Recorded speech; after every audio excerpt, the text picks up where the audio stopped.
Shalom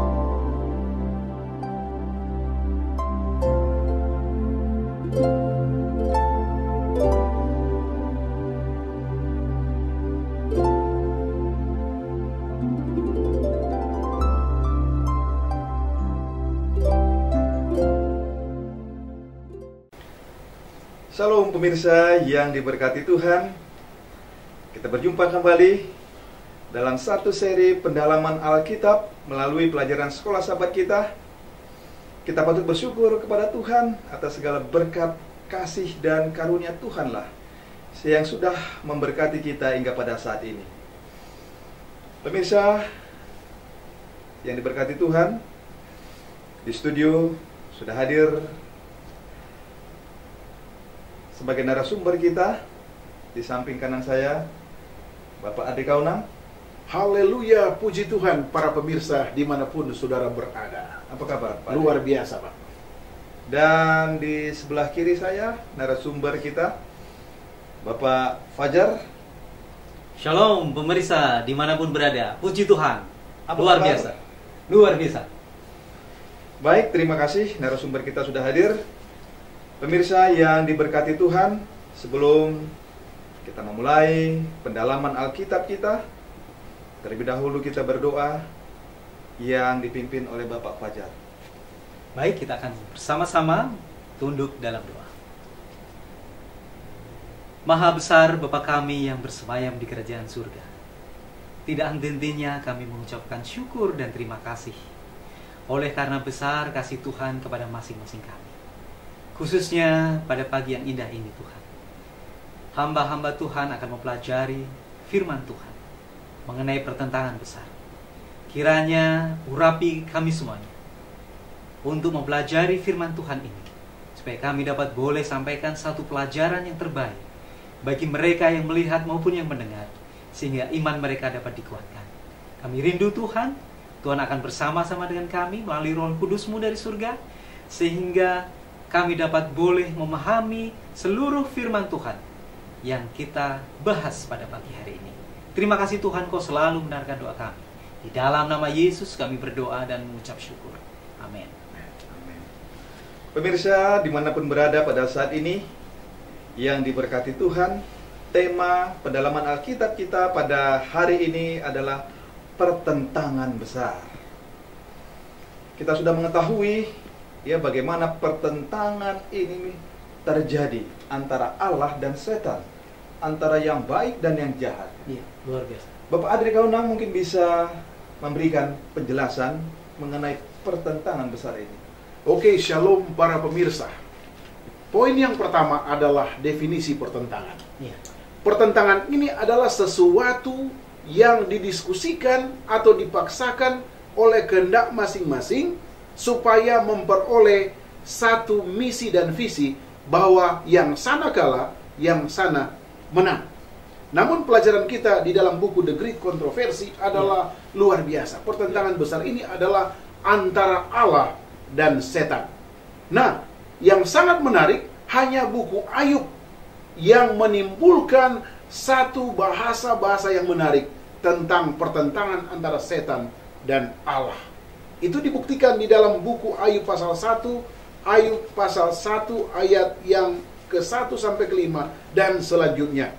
Namun di dalam pendahuluan ini, kita pun terlibat di dalam pertentangan yang luar biasa ini.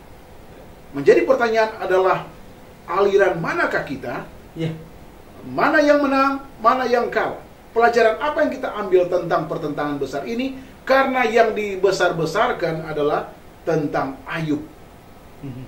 Tolak ukurnya antara Allah dan setan adalah tentang oknum yang akan kita bahas untuk waktu dan kesempatan yang kemudian. Itu Pak. Situ Luar biasa. Baik. Terima kasih Pak Adri Kaunang ya. Bagaimana pertentangan besar itu ya terjadi sampai sekarang juga. Amin. Pak Fajar mungkin bisa menambahkan ini mengenai pertentangan besar. Jadi pelajaran sekolah sahabat mengenai pertentangan yang besar ini sangat luar biasa sekali. Iya. Saya sangat senang sekali untuk membahas hal ini. Amin. Karena ini pertentangan secara universal. Iya. Alam semesta. Amin. Ya. Allah sebagai pencipta seluruh alam semesta.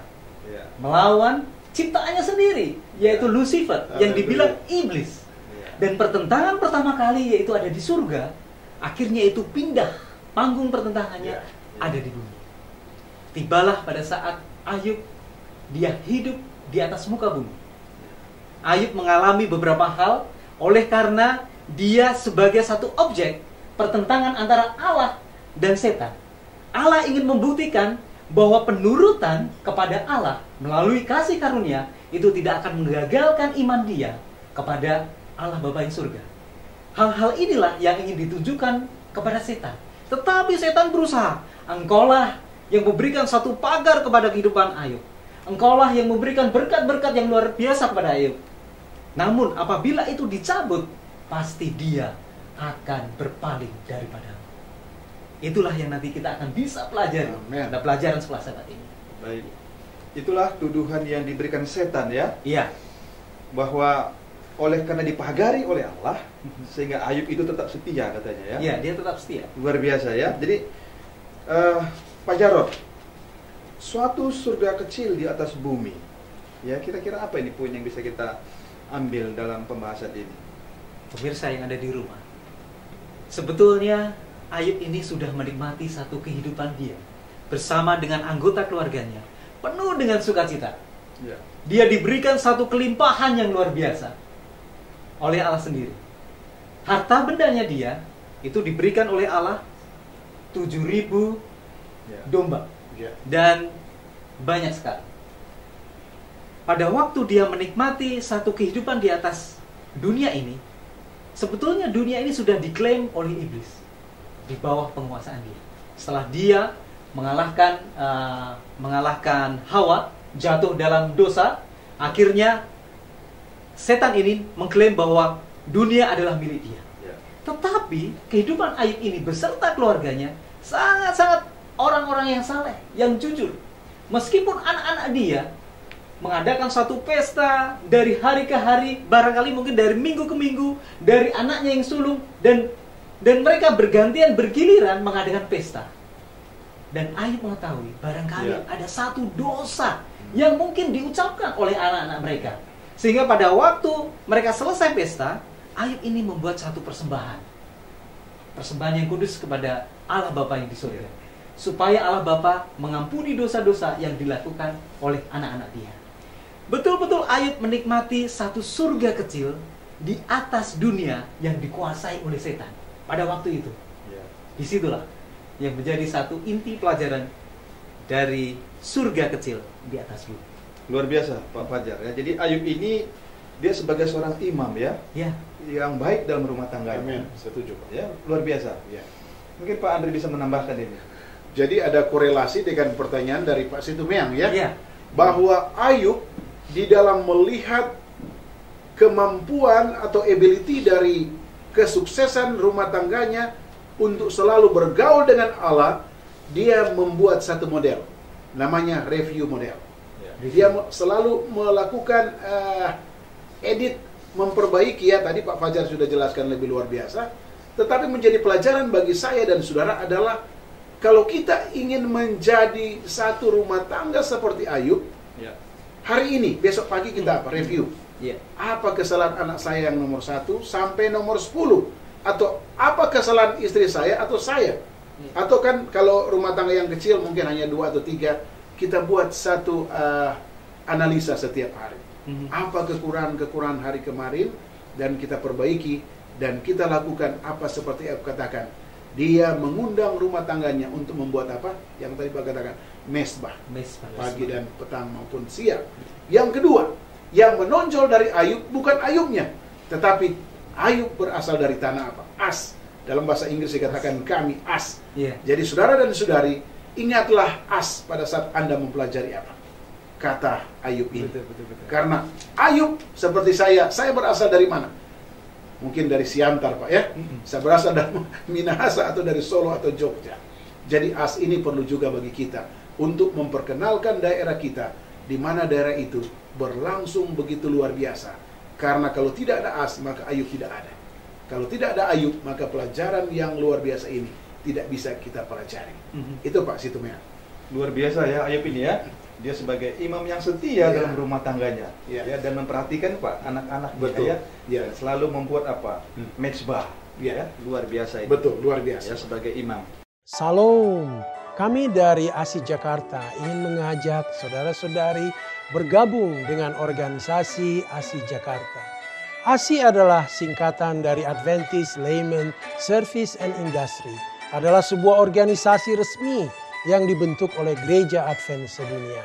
Sebagai sarana untuk kita orang awam, apakah profesi saudara sebagai pengusaha, pegawai, profesional, trainer, pengacara, accountant, dokter maupun perawat, untuk bersama-sama mendukung dan ikut aktif dalam mengabarkan kabar baik di dunia usaha dimanapun profesi Anda masing-masing.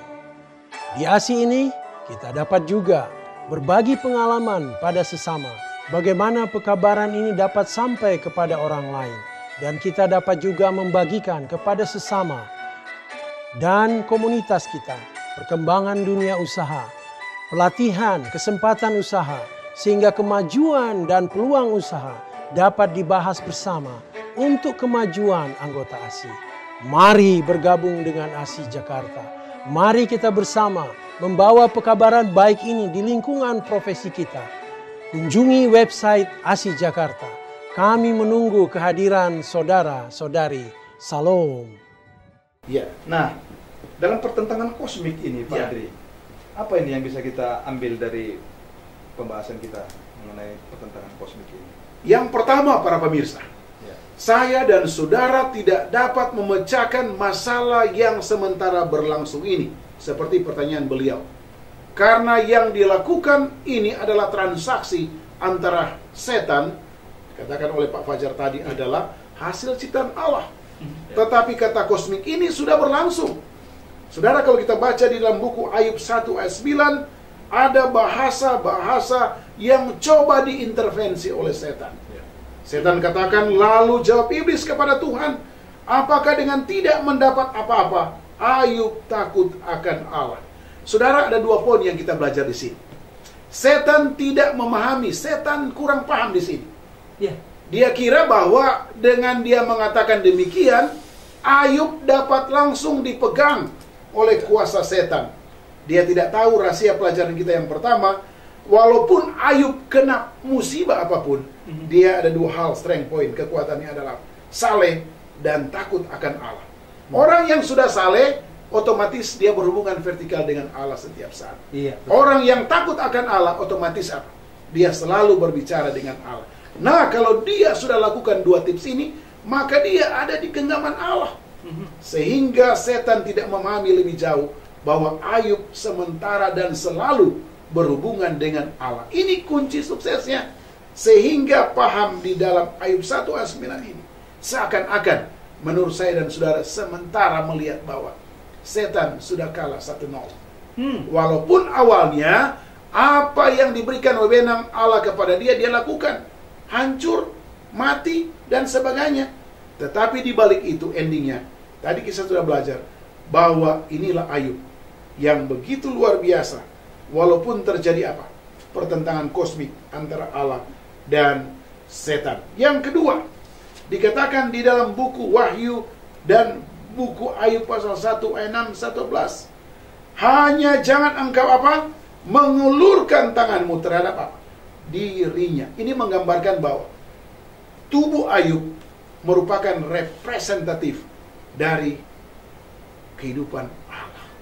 Pertanyaan bagi kita, mampukah kita selalu melakukan rekonsiliasi dengan Allah sama seperti Ayub lakukan setiap saat? Ingat, pada saat Ayub tidak saleh dan tidak melakukan apa yang Allah inginkan, maka kematian kekal akan terjadi bagi Ayub. Itu yang menarik, Pak, sehubungan dengan pertentangan kosmik tadi. Iya, menarik sekali ya Luar biasa, pertentangan kosmik ini ya antara Iya. Allah dan setan. Betul. Terus berlangsung pada Amin. saat ini. Tapi apapun pertentangan itu, kita tetap Iya. pilihan kita tetap kepada siapa? Allah. Lihat tujuan kita ke atas. Terus melakukan hubungan-hubungan yang baik padanya. Amin. Mungkin Pak Fajar bisa menambahkan ini mengenai pertentangan kosmik ini. Amin. Saya akan coba melihat dari sisi yang lain ya. Ya, ya. Iya. pertentangan kosmik ini memang sudah terjadi sebelum kehidupan Ayub itu ada. Ya.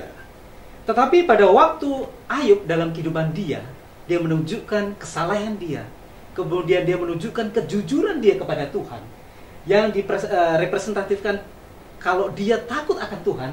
Ini menjadi satu bahan tema pembicaraan pada waktu anak-anak Allah itu bertemu dengan Allah di surga. Ya. Itu di alam semesta. Dan di situ dilihat ada iblis atau setan bersama-sama hadir pada waktu itu. Kemudian muncullah pertanyaan dari Allah itu sendiri. Hai, iblis, setan, dari manakah kamu? Oh, saya dari menjelajah dan mengelilingi bumi. Karena hanya bumi itu saja yang berhasil dia kuasai. Sementara bumi-bumi yang lain tidak bisa dia kuasai. Oke, kemudian pertanyaan berikutnya dari Allah. Apakah kamu melihat hambaku, Ayub? Dia adalah orang yang saleh, yang jujur dan takut akan Tuhan. Oh iya. Dan muncullah di situ satu sindiran sama olokan. Saya tidak mengerti apa yang dipikirkan oleh setan. Dia adalah pencipta, tetapi dari situ dia berani sekali dengan penciptanya. Dan dia lemparkan satu pertanyaan. Atau satu sindiran. Itu karena kamu memagari dia, memberikan berkat-berkat yang melimpah. Ini merupakan satu sindiran yang luar biasa. Disitulah satu pertentangan itu kemudian berlanjut. Oke lah kalau begitu. Dan dia katakan, setan ini katakan kepada Allah, coba kalau kamu ulurkan tanganmu kepada dia. Artinya semua pagar yang mengelilingi kehidupan Ayub diangkat oleh Tuhan. Apakah dia memang betul-betul akan tidak setia kepada Allah atau tidak? Kemudian Allah katakan, Ayub dalam penguasaan. Akhirnya semua harta bendanya, bahkan anak-anaknya aman. Tetapi kita akan lihat Ayub masih tetap setia kepada Tuhan. Ayub akan masih tetap setia.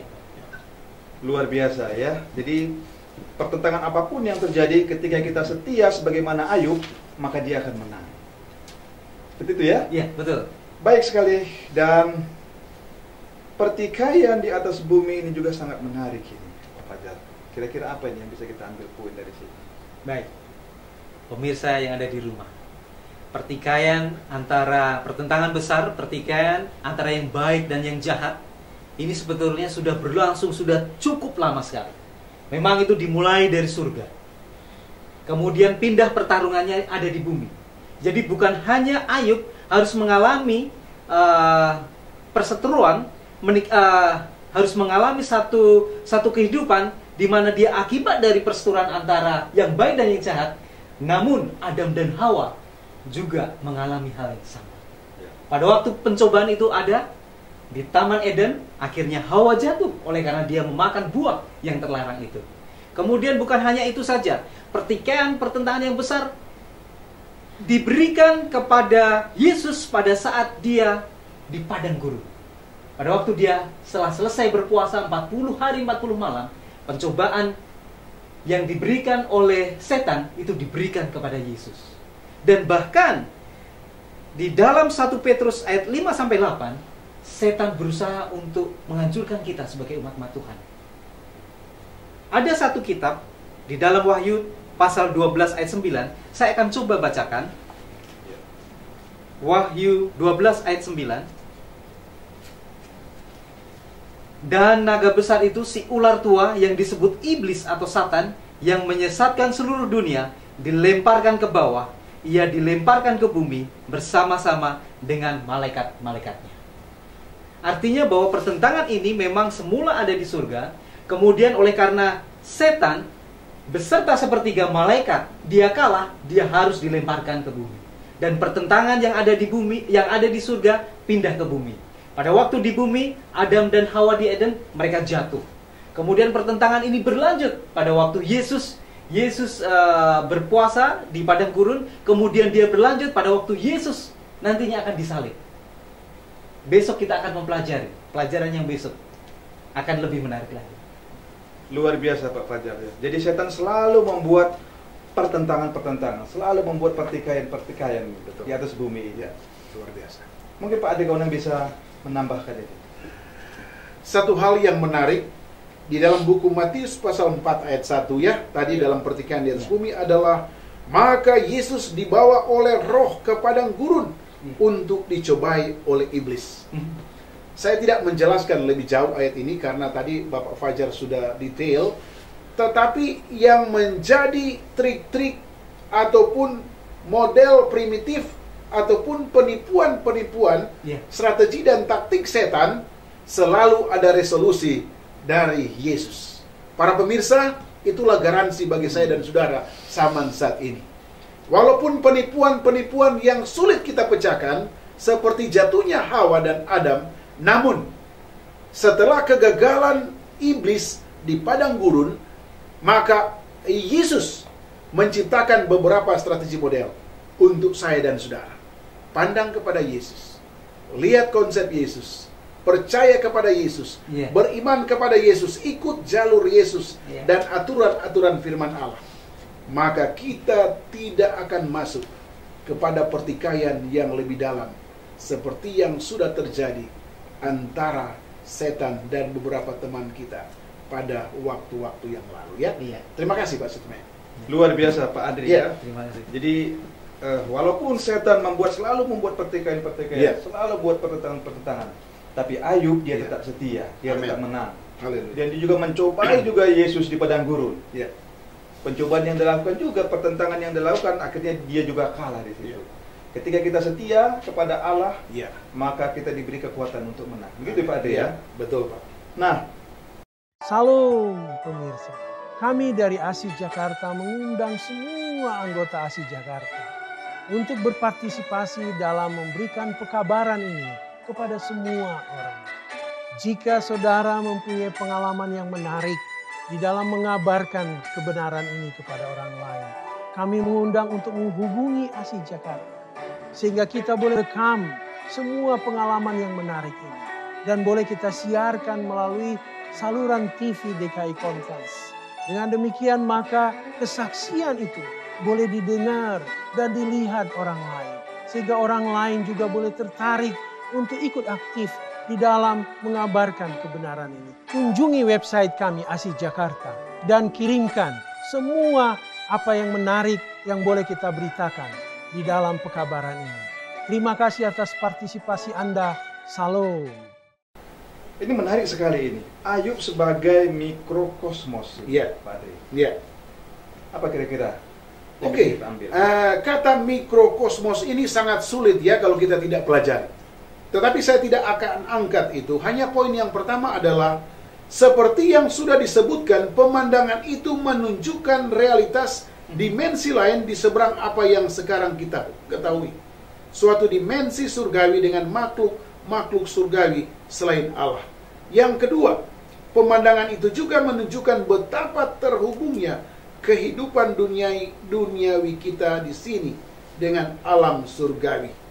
Dikatakan bahwa Ayub menggambarkan satu misi Allah yang begitu luar biasa bagi makhluk yang ada di muka bumi ini. Dibuktikan di dalam buku 2 Tesalonika 2 ayat 7 bahwa rahasia kejahatan tidak dapat melawan apa? Kuasa Allah. Hanya dengan hukum kasih, hanya memandang kepada pengalaman masa lalu dan berubah serta melihat kepada Yesus, maka kehidupan di mikrokosmos ini akan dikalahkan dengan dikuatkan oleh rekomendasi Alfa Omega jilid 1 halaman 23. Dikatakan bahwa dosa berasal dari Dia yang setingkat lebih rendah dari Kristus dan yang paling dihormati oleh Tuhan dan yang tertinggi dalam kuasa dan kemuliaan di antara penduduk surga. Artinya bahwa setan itu ada. Setan mempengaruhi kehidupan manusia di muka bumi ini. Tetapi ada satu kendali. Yesus sudah diberikan oleh Allah seperti Yohanes 3:16 untuk mengalahkan, untuk melakukan recovery, pemulihan seperti pelajaran tadi. Dan itulah yang menjadi rahasia dari mikrokosmos yang berkaitan dengan Ayub. Baik sekali pembahasan dari Pak Andri Kaunang. Mungkin Pak Fajar bisa menambahkan ini mengenai Ayub sebagai mikrokosmos. Saya pikir yang apa yang dijelaskan Pak Andri Kawana sudah cukup jelas, sangat luar biasa sekali. Ada satu poin yang saya pengen lihat, bahwa ayat ini merupakan memang bagian dari kehidupan manusia di atas dunia. Pertentangan memang itu dimulai dari surga. Apa yang terjadi di atas muka bumi itu pasti akan terhubung dengan surga. Surga ingin melihat siapa-siapa yang akan menjadi pengikut oleh mereka. Apakah mereka akan mengikuti kehidupan kejahatan, apakah mereka mengikuti satu kebaikan dan lain sebagainya. Sehingga kehidupan seluruh umat manusia yang ada di atas bumi ini dipantau oleh surga. Dia ingin melihat siapa umat Tuhan yang sesungguhnya, siapa yang akan mengikuti Kristus dengan hukumnya, siapa yang akan mengikuti setan dengan para pengikutnya. Namun sekali lagi, Tuhan akan memberikan satu garansi dan jaminan. Seperti tadi yang diucapkan, bahwa melalui Yesus, hanya satu-satunya Yesus, kita akan memperoleh satu kehidupan yang kekal. Jadi apapun yang kita alami di atas dunia ini, kita akan terhubung selalu dengan kerajaan surga. Dan pertikaian ini, meskipun itu sudah terjadi, dan sampai sekarang ini pun masih tetap berlangsung, sampai nanti pada akhirnya semuanya akan selesai. Baik sekali. Terima kasih Pak Fajar, luar biasa pembahasannya. Nah, sekarang mengenai jawaban-jawaban di salib ini, ya, ini menarik sekali ini. Mungkin Pak Fajar bisa memberikan keterangan ini. Baik, kita akan mempelajari untuk jawaban-jawaban di atas kayu salib. Jawaban-jawaban di atas kayu salib ini untuk menjawab semua pertentangan yang besar itu. Semuanya akan berakhir pada waktu anak domba Allah, yaitu Yesus Kristus, itu disalibkan di atas kayu salib, yaitu di Bukit Golgota. Meskipun penderitaan yang harus Yesus alami, tapi itu merupakan akhir dari semuanya. Bahwa penetapan bahwa setan beserta seluruh malaikatnya, sepertiga malaikatnya, sudah ditentukan penghukuman akan diberikan kepada mereka. Meskipun di atas kayu salib, setan berusaha untuk menggagalkan rencana keselamatan ini, tetapi puji syukur kepada Tuhan, Yesus bersedia untuk merelakan dirinya mati buat kita semuanya, supaya kita semuanya yang percaya kepada Dia tidak akan binasa, melainkan beroleh hidup yang kekal. Luar biasa. Jadi dengan Yesus mau menanggung dosa itu dan mati di kayu salib, itu merupakan jawaban. Itulah jawaban dari pertentangan itu. Betul. Bahwa kemenangan berada di pihak. Betul. Amen. Puji Tuhan. Luar biasa. Mungkin Pak Adri bisa menambahkan. Sangat jelas apa yang dikatakan oleh Bapak Fajar, dan itu merupakan rekomendasi yang harus kita pertahankan sampai Yesus datang. Baik, terima kasih. Sangat menarik sekali pembahasan kita. Mungkin kita tiba pada kesimpulan ini, Pak Adri. Oke. Bisa memberikan kesimpulan. Oke, ada dua kesimpulan. Yang pertama di dalam buku God at Work yang ditulis oleh Boyd. Alkitab dari awal sampai akhir lebih dahulu beranggapan bahwa adanya makhluk-makhluk yang eksis di antara umat manusia dan Allah, dan yang tingkah lakunya berdampak secara signifikan pada eksistensi manusia, apakah untuk lebih baik atau lebih buruk. Artinya bahwa bila mana kita meyakini eksistensi Allah, maka kita akan percaya kepada Alkitab. Nah, kalau kita sudah percaya kepada Alkitab, maka kita percaya kepada janji Allah yang sudah mengirimkan Yesus Kristus untuk mati bagi orang yang berdosa dan percaya kepada kuasa atau eksisten Allah. Dan itulah pelajaran yang menarik di sini. Bukan Ayubnya, Ayub nomor 2. Tetapi bagaimana dengan kita mempelajari buku Ayub bagian kedua, kita akan melihat di balik Ayub ada kuasa yang begitu powerful, adalah eksistensi Allah sebagai pencipta bumi, mikrokosmos, bumi, dan recovery melalui Yesus. Inilah yang menarik dari pelajaran yang sudah kita bahas tadi, Pak Sikumen. Baik, terima kasih. Luar biasa. Pak Fajar mungkin bisa memberi kesimpulan. Amin. Saya hanya sedikit saja. Pertentangan yang besar memang itu terjadi sampai sekarang. Itu memang suka atau tidak suka, kita harus terima itu. Amen. Meskipun pencobaan, penderitaan yang kita alami di atas dunia itu menjadi bagian dalam kehidupan kita, Namun sekali lagi, kemenangan akhir yaitu ada di pihak Yesus, Haleluya. memberikan satu jaminan yang pasti. Ya. Kenapa tidak kita harus segera memilih kepada Yesus? Kenapa kita tidak segera untuk memilih? Oleh karena di pihak Yesus, kemenangan itu pasti, dan kehidupan kekal yang ditawarkan tentunya akan menjadi bagian di dalam kehidupan kita satu saat nanti. Amen. Jadi tetap setialah kepada Tuhan,